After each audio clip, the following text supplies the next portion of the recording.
The Divine Comedy, the Inferno. I began, Poet, I would like, with all my heart, to speak to those two there who move together, and seem to be so light upon the winds.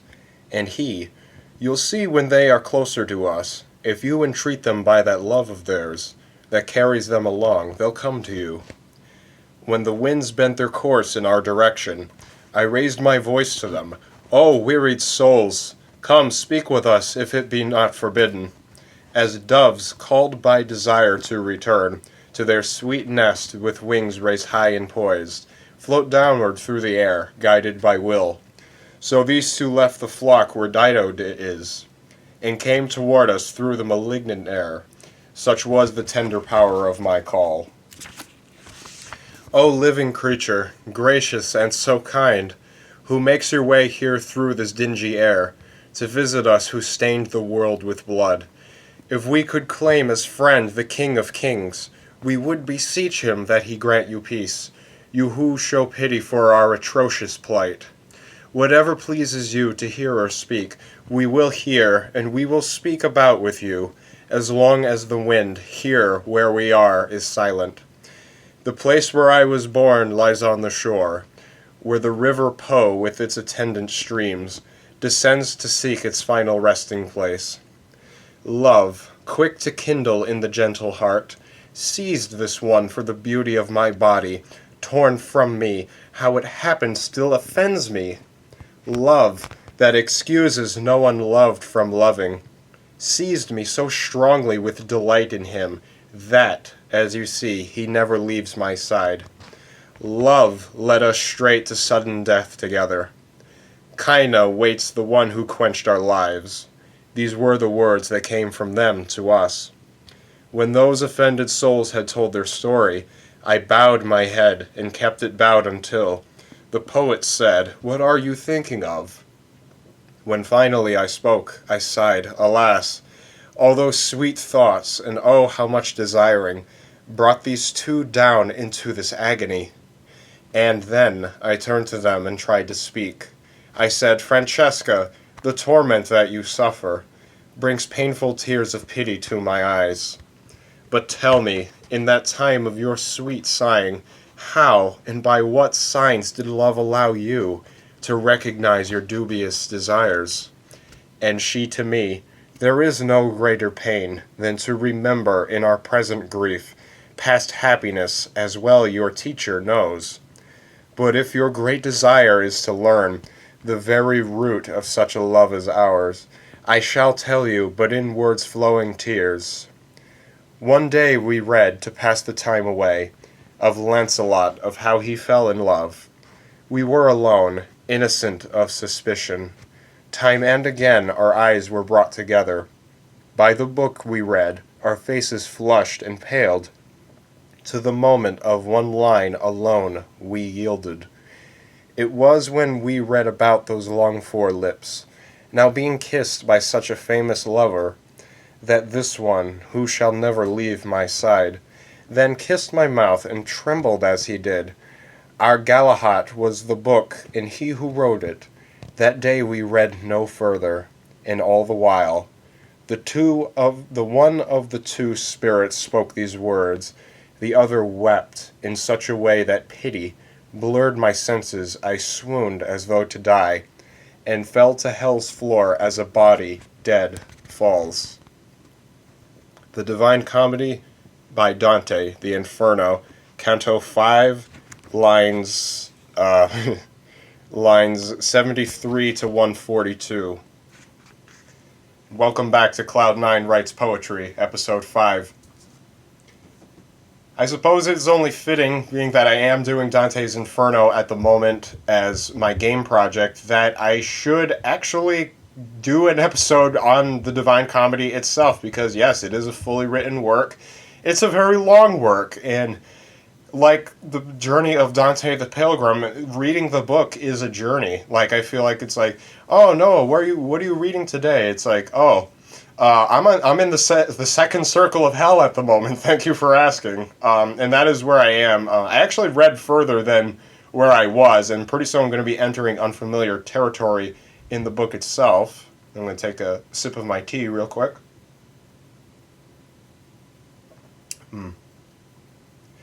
I am glad to be so calm now. I actually had a rather tumultuous morning, and sometimes I don't even know where my own anger comes from. But that's neither here nor there. I am happy to be here and continue to discuss the Divine Comedy and the Inferno. The passage that I had read dealt specifically with Francesca and Paolo, who, according to the footnote in the book that I had read, and this particular version of the Divine Comedy was done by Mark Musa, the editor, who also translated the work from the original Italian into the manner that he wanted to present. So any translation you find of the Divine Comedy is always different. The entire work was written in Italian, and it has been translated like probably hundreds of times by now in the time of its original publication date, copyright 1300 AD. So yes, it has undergone many editions in its time. But the story that I had read of Francesca and Paolo, the story goes that Francesca was married, it was an arranged marriage to a prince, or some man of nobility, but this man was severely deformed and also quite abusive, so her marriage was not happy. And in that time, Francesca fell in love with the prince's younger brother, Paolo. And this is and according to history, either history or legend, I'm not sure which at this point, they're practically both one and the same. The prince discovered Francesca and Paolo an amorous embrace, probably having sex, and he killed both of them. And they were both sent to hell because they were lustful, and the second circle of hell punishes the lustful. Now, the reason why many scholars and critics, the reason why many scholars believe that this is the most compelling story of the entire Divine Comedy, not just the Inferno, because apparently Purgatory and Paradise really are just boring as hell.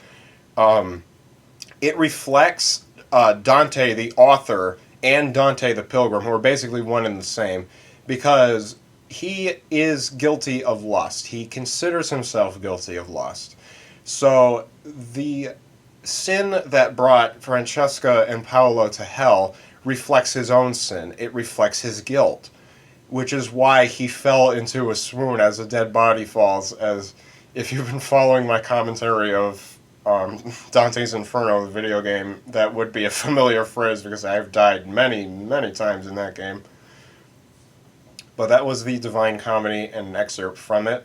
Thank you, Dante, for on behalf of the entire human race, for setting up such a magnificent allegory that ties not just him or people who from history or legend who relate to his particular plight, but the Divine Comedy is about all of us. If Dante existed today, he would have written about, oh my God, he would have written about Adolf Hitler. He would have included every major historical figure to have existed who helped shape the world, because death is the great equalizer, as one could interpret from Dante. No one is immune from that final judgment call that sends them the paradise, purgatory, limbo, or hell. Tea time.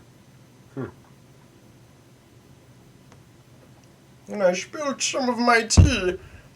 And now, it's poetry time. I'm going to do another ordinary 8-line poem today.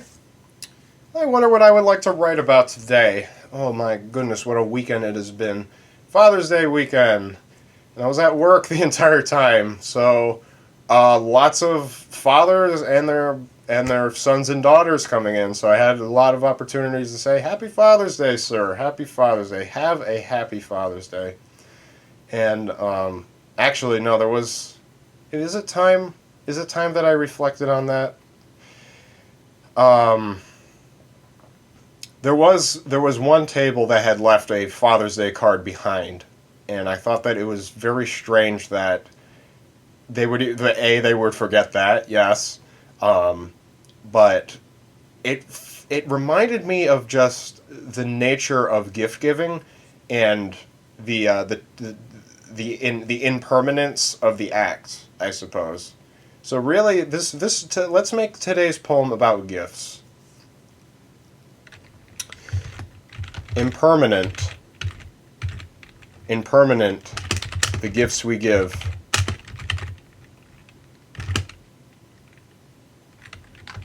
The gifts we give are.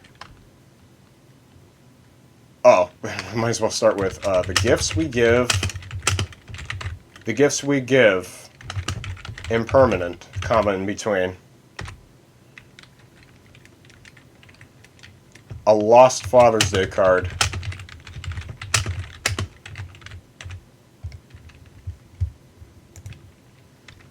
Impermanent, a lost Father's Day card. Card is the rhyme word at the end of line 2. And take a sip of tea. Being very strategic in my poetry writing. I also had... I can't tell you just like how like not in a good state I was right before I started recording, but you know, I took some breaths. It really works. Believe me, if you've never tried deep breathing yourself, I highly recommend that you master just doing that. It's like mastering life itself, because it really does make everything just better. You feel better. You forget like why you were angry in the first place. It's like, I ought to be angry right now because this poem ain't finished yet. The gifts we give, impermanent, a lost Father's Day card, a friendly smile, a friendly smile, and a friendly smile, and gnocchi. Gnocchi. For those of you who are not aware, gnocchi is a potato-based pasta that my work specializes in. We actually make it homemade. Thank you for asking. A friendly smile and gnocchi. Friendly smile and gnocchi cheese. Let's just say, and maybe I should put a. Yeah, I'll put a comma in between them. It's not like punctuation is like a necessity. I think that just by inclusion of the words, that the poem is easy to understand, even if the grammar is not totally correct, as many lyricists have. It's been their bread and butter to just say fuck it to punctuation and syntax altogether and just screw it all. I've seen so many spelling errors in my time that I have no choice but to say, okay, maybe he's speaking to people who also make spelling errors. Okay, they can relate. I can't because I'm perfect. No. I'm a certified grammar Nazi, and I'm damn proud of it. The gifts we give, impermanent, a lost Father's Day card, a friendly smile, and gnocchi cheese, all expire.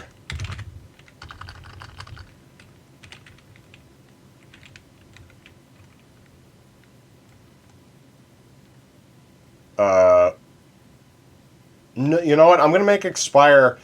I hate it when this happens. Is that I think of the rhyme word that I want. I want a rhyme card with expire, but that means that I can't use expire immediately. And I mean, I don't. This is a doozy. I'm gonna say expire now. All expire.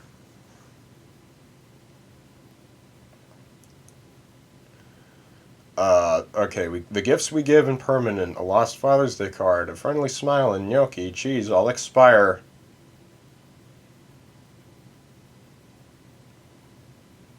All expire. I have to think of I have to think of a word that shares that same like sound as card, It's the vowel sound is more important than anything in any rhyming situation. But I could also do a slant rhyme.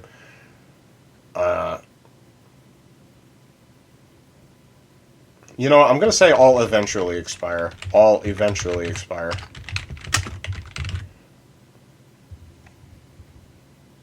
All eventually expire. I'm gonna put. I love doing this. I'm gonna put an apostrophe omitting the U and A in eventually. All eventually expire. You know what the word is. I hope you do. I hope anybody would. But that is a very frequent poet's trick that I use all the time, is to omit some of the syllables in the words, but not butchering the words so much that you can't recognize it. Tea time. Gonna finish it now. One gulp. Here we go. Antioxidants. Be my aid.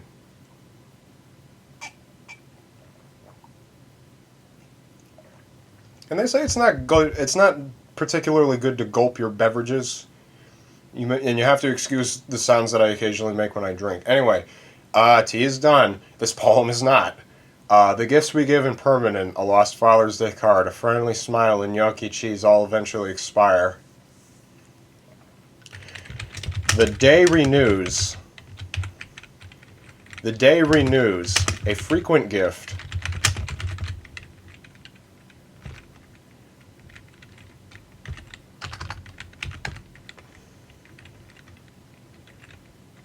But seldomly enjoys.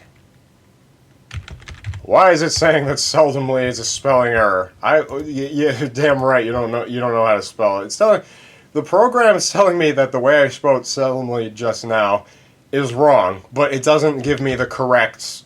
It doesn't give me the correct substitution. It's like, thank you. You're that. Bad constructive criticism from my computer program. How dare you? The gifts we give impermanent, a lost Father's Day card, a friendly smile, and gnocchi cheese all eventually expire. The day renews, a frequent gift but seldomly enjoys.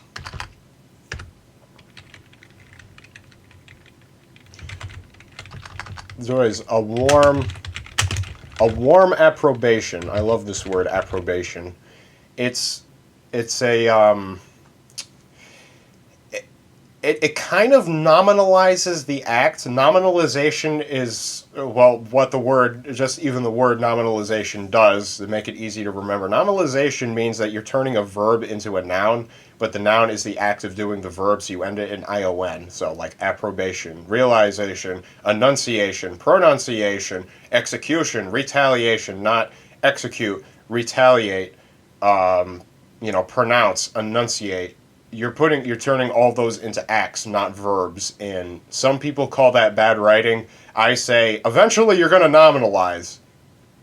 This is the certified grammar Nazi who is now receiving scrutiny from the Department of Certificates. The gifts we give impermanent, a lost Father's Day card, a friendly smile, and gnocchi cheese all eventually expire. I'm going to go back to line 3. I'm going to say gnocchi and cheese because that it's driving me nuts. Like how I just kind of put it like that. There's really no reason not to put it like this now. A friendly smile, gnocchi, and cheese all eventually expire. Excuse me. And by the way, whenever you include a list of a lot of things, but a verb comes after the list. The very last 2 items of the list, you have to omit the comma, especially when you use and, because then you put a comma after the last item of the list and you put all. It also may prompt the use of a semicolon depending on how you structured the list. If you want to make every item in the list equal, if one item is 1 word and another item is 7 words, you have to put a semicolon in the list so that it's understood that they're all members of the same list. The gifts we give impermanent, a lost Father's Day card, a friendly smile, gnocchi, and cheese all eventually expire. The day renews, a frequent gift, but seldomly enjoys a warm approbation. Period. The day renews, a frequent gift. I'm going to omit the comma between renews and a frequent gift. I'm going to take all the commas, actually. The day renews, a frequent gift, but seldomly enjoys a warm approbation.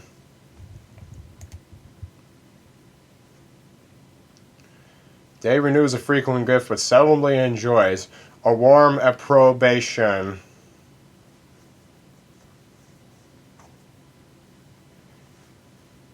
We best. Okay, so I have to rhyme a word with enjoys.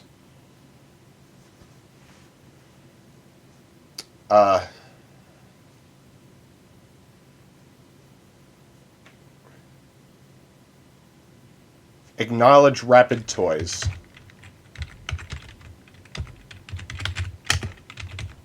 I kind of like this. No. I insist. Paige, you receive what I type. I'll let you know when I want corrections because Pages keeps taking out the hyphen I keep putting between P and ED. Acknowledge rapid toys. I'm gonna try putting a hyphen right here again.